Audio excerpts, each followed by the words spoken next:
열왕기하 8장입니다. 8장 1절에서 6절 말씀까지.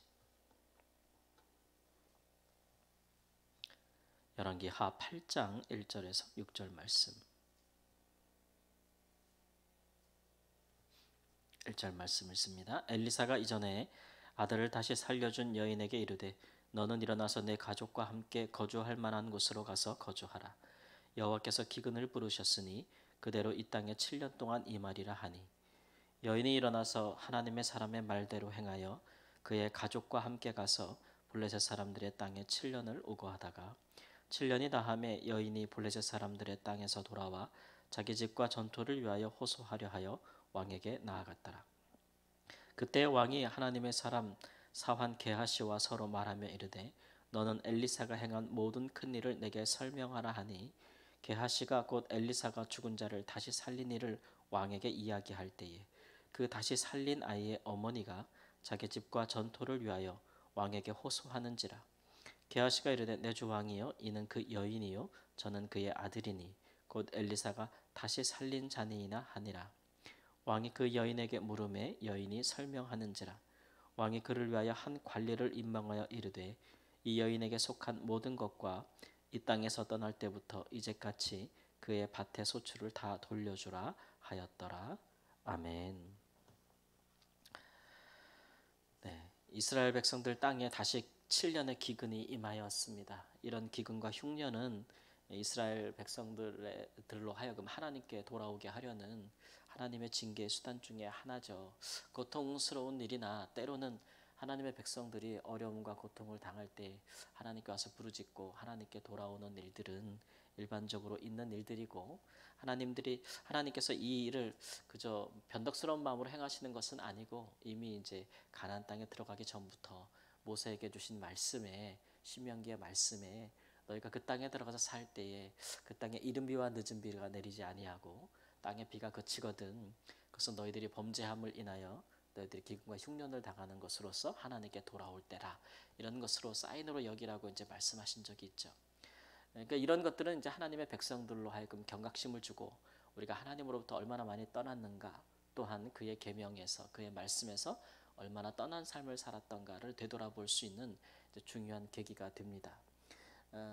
그런데 이제 이럴 때에 이스라엘 백성들이 기록된 말씀 또 그들이 익히 잘 알고 있는 하나님의 말씀을 따라 하나님께 돌아와야 되는데 오히려 그 반대로 비가 그치니 또 가나안 땅에는 또 비의 신이 있지 않겠습니까? 그게 바로 바알인데 오히려 더 바알에 매달리고 바알 숭배 또 열심을 내고 하는 것들이 그들로 하여금 이 흉년과 기근의 기간이 더 길어지게 하는 그런 문제의 원인이 되겠죠. 어쨌든 7년을 정하셨고 그 7년 동안 엘리사는 그 수넴 여인 선지자에게 참 세심한 배려를 했던 이 여인, 자발적으로 섬겼던 이 여인, 또 그가 아들을 주었으나 또 아들이 또 죽었을 때 그 아들을 살게 해준 그 여인인데 그 여인으로 하여금 블레셋 땅에 7년을 피해 있으라고 이야기를 해줘요. 그가 살고 있는 이스라엘 땅을 떠나서 이방의 땅으로 간다는 것에 대해서 뭐 이렇게 좋지 않게 보는 시선이 있을 수 있겠어요. 특히 이제 기근 동안 이스라엘 백성들 땅에 남아 있는 그런 백성들은 피해 갔다가 다시 돌아왔구나 이렇게 해서 별로 돌아올 때 좋지 않은 그런 소문이나 말을 할 수 있겠지만 성경에서 하나님께서 특별히 관심을 가진 사람들로 하여금 어려운 일을 당할 때 또는 생명의 위기를 당할 때 이런 이제 기근을 당할 때 이방 땅으로 피하게 하시는 일은 종종 있는 일입니다. 그 일에 대해서 하나님께서 책망하지 아니하는 것은 하나님은 온 땅의 주인이기 때문에 그래요.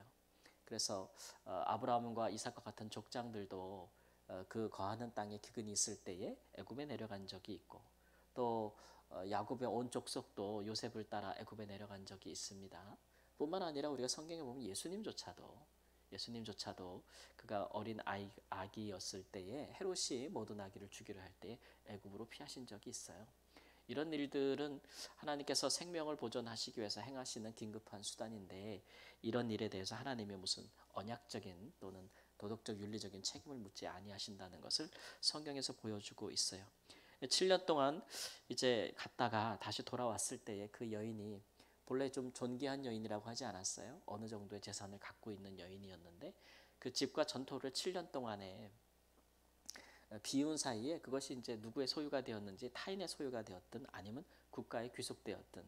오늘 말씀에 보면 6절의 말씀에 보면 왕이 그 땅과 집과 전토 또는 그녀가 없었을 때 7년간의 밭의 소출까지 다 돌려줬다라고 하는 걸로 봐서는 타인의 것을 빼앗아 준 것은 아닌 것 같고, 그녀가 부재한 기간에 타인이 부당하게 그것을 소유를 가져갔는데 그 지난날 소출까지 돌려주라는 것 봤을 때 국가에 귀속되지 않았는가라는 생각이 들어요. 즉 왕이 그것을 취하지 아니하였나 이런 생각이 들죠. 그도 그럴 것은 아합과 그의 후손들 왕이 종종 하는 일들이 그거였어요. 백성들의 것을 자기가 원하면 마음대로 빼앗는 어떤 적합한 절차나 그런 것들을 가리지 않고 왕의 국가가 왕의 소유로 빼앗는 일들이 종종 있었고, 특히 아합 같은 경우는 백성을 죽여서라도 그 소유와 포도원을 빼앗는 일도 있었기 때문에 이 왕을 정말 뭐 백성을 사랑하고 백성의 재산권을 지키는, 우리나라 헌법에는 백성들의 재산권을 보장하는 그런 내용이 있지만 그렇지 못한 당시의 상황이었겠죠. 그런데 이 여인이 왕에게 이런 대접을 받고 특혜를 받은 것은 그 여인이 이제 바로 그 엘리사가 행한 기적의 주인공이라는 사실이 알려졌기 때문에 그렇죠. 그 여인이 스스로 말할 수는 없었고 7년 만에 돌아올 때 내가 왕에게 나아가서 본래 내 소유를 되찾을 수 있을까 걱정도 꽤 많았을 거예요. 왕이 공의롭고 정의롭지 못하니 그럴 일이 일어날 수 있을까? 한번 빼앗긴 것을 다시 가져올 수 있을까? 네, 그런데 마침 그때 엘리사의 사환 게하시가 왕과 이야기하고 있었다. 예, 그것은 선지자 엘리사가 이제 자기의 사환을 보낸 것 아니겠어요, 왕에게. 그 여인이 왕에게 돌아와서 찾아갈 것을 알고 이제 사환을 보내었고, 그 타이밍에 이제 참 그 여인이 등장하기 이전에, 법정에서 호소하기 이전에, 왕의 법정에서 호소하는 그때에 게하시가 엘리사가 행한 여러 가지 기적들에 대해서 이야기할 때에 죽은 아들을 살려준 이 여인의 이야기를 하고 있는 그때에, 바로 그때 이 여인이 이제 호소하는 일이 있었다. 그래서 사환 게하시가 이 여인이 바로 그 여인이요, 그 아들이 바로 그 아들입니다라고 얘기해 줄 때, 왕이 당시에는 엘리사에게 좀 호의를 갖고 있었고 엘리사의 도움을 필요로 했었고 하기 때문에 그 여인에게 이게 특혜를 베풀어 주는 것으로 볼 수 있어요. 그러니까 뭐 특혜라는 것은 위법한 것은 아니고 그녀에게 본래 속하였던 것을 그녀에게 돌려준 것이고, 특혜라함은 지난 7년의 소출을 돌려준다는 거니까 굉장한 일이죠. 그렇게 함으로써 국가나 왕에게 귀속됐던 재산을 다시 돌려주는 그런 은혜를 베풀어 주는 것을 볼 수가 있습니다. 그럴 때가 있죠. 그러니까 개인적인 어려움이 있을 때가 있지만 또는 전체적인 국가나 어떤 전체적인 사회적으로 어려움이 닥칠 때가 있습니다. 그러면 그 가운데 속한 개인도 그 풍파를 견뎌내기가 어렵죠. 시대는 평안한데 나 혼자만 어려움을 당할 때가 있어요. 그럴 때가 있지만 반대로 나는 괜찮았는데 우리가 시대나 우리 사회가 어려움을 당해서 국가가 어려움을 당하는 중에 우리 개인도 또 믿는 사람들도 당연히 그런 어려움 가운데 둘러싸일 때가 있습니다. 근데 오늘 말씀은 무엇을 가르쳐 주냐 하면 하나님의 사람, 즉 하나님은 공동체적으로 환난이나 어려움을 당할 때에도 하나님은 그 개인에게 하나님께서 은혜를 베푸시고 환난을 면케하실 수 있다. 그런 것들을 보여주고 있는 것이죠. 물론 이방 땅에 7년을 거하는 것이 쉬운 일은 아닐 거예요. 그러나 그 기근과 흉년이 있는 땅에서 그렇게 7년을 견디는 것보다는 그래도 이방 땅에 가서 식량이 있고 또 소출이 있는 곳에 가서 7년을 이민 생활을 하는 것이 돌아올 것이 있으니까 그 생명을 보존하기에는 그런 유익한 그런 안전장치가 될 것이고, 돌아온 이후에도 그 본래의 소유를 되찾을 수 있게 하시는 하나님의 세심한 배려를 봐요. 그러니까 우리 하나님 앞에서 우리가 흔히 신앙생활에서 하는 말들이 있어요. 그러니까 하나님 앞에서는 공짜가 없다 뭐 이런 말을 하는데, 사실 공짜가 많은데 이런 말을 우리가 하는 이유는 이 여인이 하나님의 사람, 하나님을 향하여서 참 세심한 배려를 하였다. 집이 없는 선지자에게 방을 제공하였고 먹을 것이 없는 하나님의 사람에게 먹을 것을 제공하여서 하나님의 사역을 할 수 있도록 도왔는데, 먹을 것이 없을 때 하나님께서 이 여인과 가족들에게 먹을 것을 주시고 또 집과 땅을 잃어버렸을 때 다시 그것을 되찾을 수 있도록 하나님의 세심한 배려를 해줄 수 있는데, 여인이 하나님께 베푼 것보다, 하나님을 섬긴 것보다, 헌신한 것보다 하나님께서 그 여인에게 주신 것이 더 크다라는 것을 오늘 말씀에 보여주고 있으니 우리가 때로는 좀 나랑 상관없지만 큰 내가 생각하기에 너무나 큰 그런 어려움이 우리 공동체에 닥쳐서 참 힘들고 어려울 때에도 하나님은 은혜를 베풀 자에게는 은혜를 베풀고 긍휼을 베풀 자에게는 긍휼을 베푸신다는 믿음이 우리에게 있는 것입니다. 그러므로 그런 일들에 우리가 흔들리거나 어려워하지 않고 하나님께서 때로는 정한 날들이 있는데 그 정한 날까지 환난을 잘 견딜 수 있는 힘도 하나님께로부터 온다라는 사실을 오늘 말씀에서 보여주고 있습니다. 가장 좋은 것은 이런 국가나 사회가 하나님으로부터 범죄함이 심해서 이런 징계를 받지 않는 것이 가장 좋은 일이겠죠. 가장 좋은 일이겠죠. 그러나 그렇다고 해서 하나님 앞에서 신실하였던 사람들까지 하나님께서 멸망하는 자리, 고통받는 자리 계속 두지 아니하신다는 것을 오늘 말씀에서 우리에게 보여주고 있으니 언제나 피할 길이 있다.